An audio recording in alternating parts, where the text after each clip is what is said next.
Hi Enjoypreneurs! Dahil unti-unti na nating nafe-feel ang summer, today we will share a quick, affordable, and delicious ice cream tutorial using inJoy milkshake. Yes, tama ang rinig nyo, ice cream using inJoy milkshake. So let's start.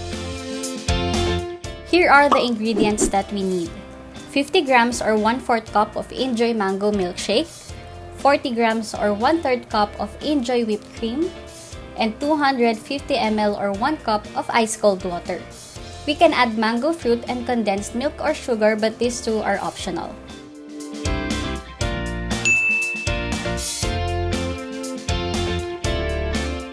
For step 1, using an electric mixer or a blender, dissolve 50 grams or 1/4 cup of inJoy mango milkshake in 250 ml of ice cold water.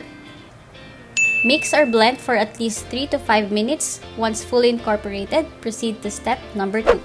Add 40 grams or 1/3 cup of inJoy Fun Frog powder to the mixture and whip until fully combined or until the mixture aerates.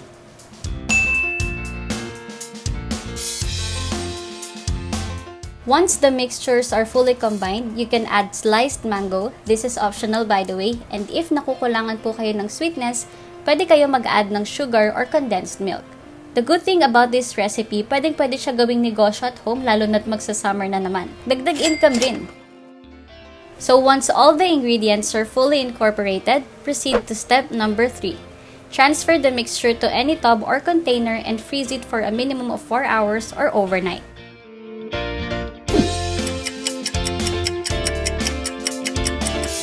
And that's it! Easy, affordable, and delicious ice cream using inJoy milkshake and whipped cream. Try nyo na rin and share us your thoughts. Don't forget to like, subscribe, and click the notification bell para lagi kayong updated sa mga new recipes for your business. Thanks for watching! Bye!